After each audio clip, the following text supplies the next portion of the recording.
உலகெங்கும் இருக்கும் ஜோதிடம் டாக்ஸ் குடும்பத்தினருக்கு டாக்டர் டிவைன் தினேஷன் அன்பான வணக்கங்கள். குரு பயிற்சி பார்க்க போகிறாங்க. போன வருஷம் குரு பயிற்சி பார்த்தோம். நிறைய நல்லது நடந்தது, எக்கச்சக்க நல்லது நடந்தது. அதே மாதிரி இந்த ஜூன் 2 குரு பயிற்சி நடக்குது. யாருக்கு என்ன பலன்? குரு ஒரு வீட்டில் இருப்பார், ஒரு 3 வீட்டை பார்ப்பார். அப்போ ஒரு 4 வீட்டில் எக்கச்சக்க சேஞ்சஸ் வரும். அதனால் நம்ம வாழ்க்கையில் நிறைய நல்லது நடக்கும். ஏன்னா குரு பகவான்றவர் முழு சுப கிரகம், அவ்வளவு நல்லது செய்வார். மெயினாக குழந்தை பாக்கியம். குழந்தை வேணும்னு ஆசைப்படுறது சுக்கிரன், ஆனால் குழந்தை பாக்கியத்தை தருத்து குரு பகவான். வேலையில் ப்ரமோஷன் தருத்து குரு பகவான். சரிங்களா? உடம்பு நல்ல குரோத் வேணும்னா அதுக்கு குரு பகவான். குரு பகவான் கொழுப்புன்னு சொல்லலாம். நிறைய பேர் ரொம்ப ஒல்லியாக இருந்தீங்கன்னா குரு பகவானை ஏற்றுனீங்கன்னா தான் உடம்புல கொஞ்சம் உடம்பு நல்லா ஒன்றும் சதை பிடிக்கும். இது ஒன்று. அடுத்து உங்களுக்கு பணம், அதிகப்படியான பணம் தருத்தும் குரு பகவான். அதனால் குரு பகவானால் எக்கச்சக்க நன்மை இருக்குது. ஸோ உங்களுக்கு என்ன நன்மை, பொதுவாக என்னென்ன பலன்கள், என்னுடைய வேலை, பிஸ்னஸ், திருமண வாழ்க்கை, திருமணம் நடக்க, குழந்தை பாக்கியம் கிடைக்க, என்னோட உடல் உபாதைகள் குறைய, எனக்கு பிஸ்னஸ் வளர, வெளிநாடு செல்ல. ஏன்னா வெளிநாடு செல்றதுக்குலாம் குரு யோகம் இருக்கணும். குரு யோகம் இருந்தால் தான் வெளிநாடு போயிட்டு வர முடியும். வெளிநாடு செல்றதுக்கு இதுக்கெல்லாம் எப்படி இருக்குது அமைப்பு ஒவ்வொன்றா பார்ப்போம். அதுக்கு எந்த தெய்வத்தை வழிபடணும்? ஒன்று குரு பகவானை கண்டிப்பாக வழிபடணும். ஒன்று கூடவே வேறு எந்த தெய்வத்தை எந்த நாளில் எப்படி வழிபடணும், கூட என்னென்ன மாதிரி தானியங்கள் இல்லை என்னென்ன மாதிரி கலர்ஸ் யூஸ் பண்ணிங்கன்னா இன்னும் எனக்கு நல்லா சிறப்பாக இருக்கும். இந்த குரு பகவானுடைய சக்தியை நான் எப்படி ஆக்கர்ஷணம் பண்ணிக்கிறதுன்றதை ஒவ்வொன்றா பார்த்துட்டு வருவோம். வாங்க. மேஷ ராசி. மேஷ ராசிக்கு ரொம்ப சூப்பராக இருக்குது. குரு பகவான் உங்களுடைய 4ஆம் வீட்டை பார்ப்பார். உங்களுடைய 4ஆம் வீட்டை பார்க்குறாரு. அதுக்கப்புறம் உங்களுடைய 8ஆம் வீட்டை பார்க்குறாரு. உங்களுடைய 12ஆம் வீட்டெல்லாம் பார்க்குறாரு. அப்போது 4, 8, 12 பார்க்குறாருன்னா இன்வெஸ்ட்மெண்ட்டுக்கு டைம் அவ்வளோ சூப்பராக இருக்கும். மேஷம்ன்றது யார்? நெருப்பு ராசி, ஆண் ராசி. இவங்களுக்கு செவ்வாய் வீடுன்றதுனால நிலம் ரொம்ப பிடிக்கும். நீங்கள் ஒன்றுமே இல்லை, ரொம்ப செவ்வாய் ஸ்ட்ராங்காக இருக்கவங்கள பாருங்கள். நிறைய பேர் ரியல் எஸ்டேட்டில் இருப்பாங்க. சில சில பேர்கள்லாம் ரொம்ப ஸ்ட்ராங்கான பேர்கள். யாரையும் நான் குறிப்பிட்டு சொல்லலை, ஜென்ரலாக இந்த செங்கல்வராயன்லாம் சில பேர் இருக்கும். இதெல்லாம் பக்கா செவ்வாய். வேல்முருகன், இந்த ஆயுதங்களுடைய பேர்கள்லாம் இருக்கும். இவங்கள்லாம் நிறைய பேரை நீங்கள் ரியல் எஸ்டேட் பிஸ்னஸில் பார்க்கலாம். அவன் செவ்வாய் அவ்வளோ சூப்பராக வேலை செய்யும். சரிங்களா? பொதுவாகவே இவங்களுக்கு ரியல் எஸ்டேட் பிஸ்னஸில் இருக்கவங்களுக்கு நல்லா வளரும். நீங்கள் ரியல் எஸ்டேட்டில் இன்வெஸ்ட்மெண்ட் பண்ணணுன்னாலும் உங்களுக்கு இது ஒரு பக்காவான டைம். இது ஒன்று. இதுக்கு யார் ஹெல்ப் பண்ணுவான்லாம் சிலது இருக்குல்ல. உங்களுக்கு தாயார் சைட்லேருந்து நல்ல சப்போர்ட் வரும். தாயார் சைட்லேருந்து சப்போர்ட் வரும். உங்களுடைய துணைவன் இல்லை துணைவி இவங்ககிட்டேருந்து சப்போர்ட் வரும். சரிங்களா? ஏன்னா 8ஆம் பாவனம் ஸ்ட்ராங்காக இருந்ததுன்னா நல்ல மாங்கல்ய பலம். உங்களுடைய துணைவன் துணைவியான ஹெல்ப் பண்ண. இப்போ ஒன்றும் இல்லை, வீடு ஒன்று வந்திருக்குமா, வாங்கலான் இருக்கேன், காசு பத்தமாதிரினா நான் நகை கொடுக்காதவங்க கூட நகை எடுத்து கொடுப்பாங்க. அதுக்குன்னு எல்லோரும் கொடுப்பாங்க இல்லை கொடுக்கணும்னு சொல்லலை. அந்த மாதிரி ஏதோ ஒரு விதத்தில் ஹெல்ப் பண்ணுவாங்க. இல்லைன்னா சில பேருக்கு ஒய்ஃப் சைட்லேருந்தோ இல்லை ஹஸ்பண்ட் சைட்லேருந்து ரொம்ப வருஷம் வராத சொத்துக்கள் வரும். இந்த மாதிரி வரும். நம்ம வாங்கினா தான் சொத்துன்னு இல்லை, நம்மளுக்கு வந்தாலும் அது சொத்து தானே. ஸோ இந்த மாதிரி ஒரு அமைப்புகளும் உங்களுக்கு வரும். இன்னும் சில பேருக்கு வெளிநாட்டு யோகம் இல்லை வெளிநாட்டில் வாங்குகிற யோகம் இருக்கும். வெளிநாட்டில் எப்படி வாங்கணும்னா, எனக்கு 2 பேர் இருக்காங்க செவ்வாய். அவங்களுக்கு அவர் என் ஃப்ரெண்டு அப்ராடில் இருக்கார், அமெரிக்காவில் இருக்கார். அவர் இந்தியாவில் வீடு வாங்கினார். இது ஒன்று. இன்னொன்று, இந்தியாவில் இருக்க என்னோட ஒரு ஃப்ரெண்டு துபாயில் வீடு வாங்கினார். அதுதான் அவங்க வெளிநாட்டில் வாங்குறது, இருக்கிற இடத்துலேருந்து வெளிநாட்டில் வாங்குறது. சரிங்களா?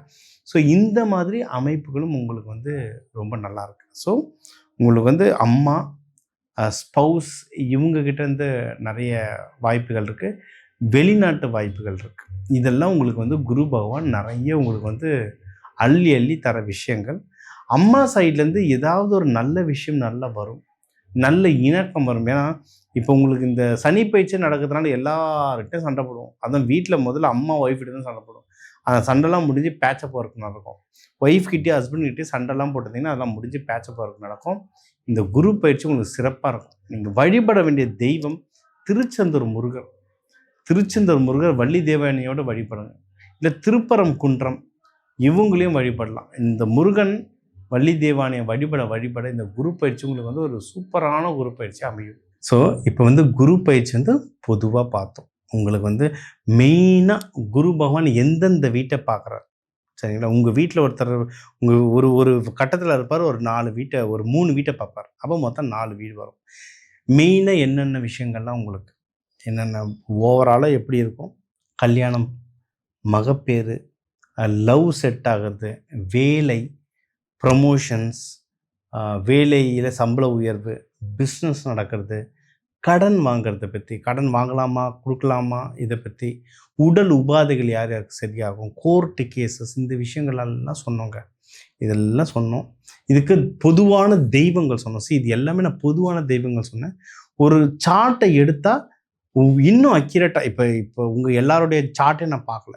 உலகத்துக்குன்னு ஒரு கோச்சாரம் இருக்குது, உலகத்துக்குன்னு ஒரு குரு பகவான் நகர்வு இருக்குது. அதை வச்சு தான் நான் எல்லாருக்கும் பொதுவாக சொல்லியிருக்கேன். இப்போ நம்ம சொன்ன ஜாதகம்னா உலக ஜாதகம். உலகத்தில் எங்கே போனாலும் இதுதான். இது வந்து பிளானட்ஸ். நம்ம வார்த்தையில் பேசலை. இது இப்படி தான் கிரக நகர்வு இருக்குது இந்த அண்டத்தில். அதை வச்சு நம்ம என்னென்ன நடக்க போகுதுன்றதை நம்ம சொல்லியிருக்கோம் பொதுவாக. இதுவே பயங்கரமாக வேலை செய்யும்.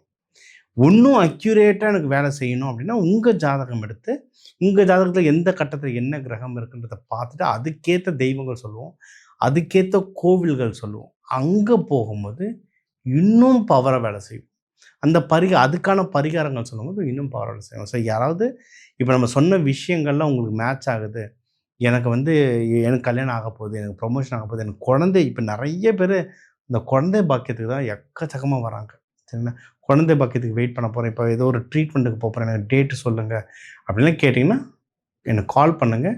நம்ம கன்சல்டிங் கொடுத்து நம்ம என்ன பண்ணணுன்றது சொல்லலாம். அதுக்கான பரிகாரங்கள், அதுக்கான தெய்வ வழிபாடுகள் நம்ம சொல்லலாம்.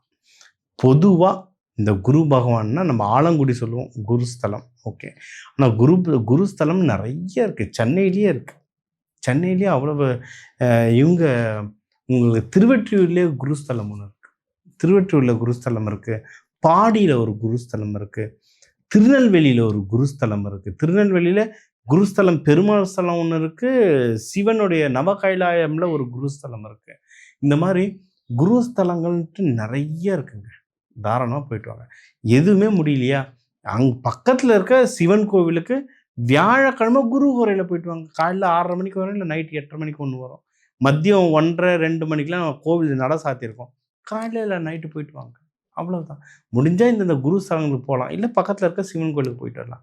இல்லை நான் பெருமாள் கோயிலுக்கு தான் போகணும் யாருன்னா ஏன்னா இப்போ நிறைய பேர் அது மாதிரிலாம் அடம் பிடிக்கிறாங்க. எனக்கு முருகர் கோயிலாக சொல்லுங்கள், எனக்கு அவங்க ஒரு கடவுள் கொண்டு வந்துட்டு எனக்கு இதில் ஒன்று சொல்லுங்கன்றாங்க. அதனால் எனக்கு அந்த லாஜிக் தெரியல. சரி, யார் கேட்குறீங்களோ உங்களுக்கு அதுக்கேற்ற மாதிரி சொல்கிறேன். நல்லா இருந்தால் சரி. பெருமாள் கோயில் போகணுன்னு வழிபாடு பண்ணுறவங்க லக்ஷ்மி நரசிம்மர் அவரை வழிபாடு பண்ணாங்க. அவரையும் வியாழக்கிழமை குரு உரையில் வழிபாடு பண்ணிங்கன்னா ரொம்ப சிறப்பாக பானகம் கொடுத்து வழிபாடு பண்ணுங்க.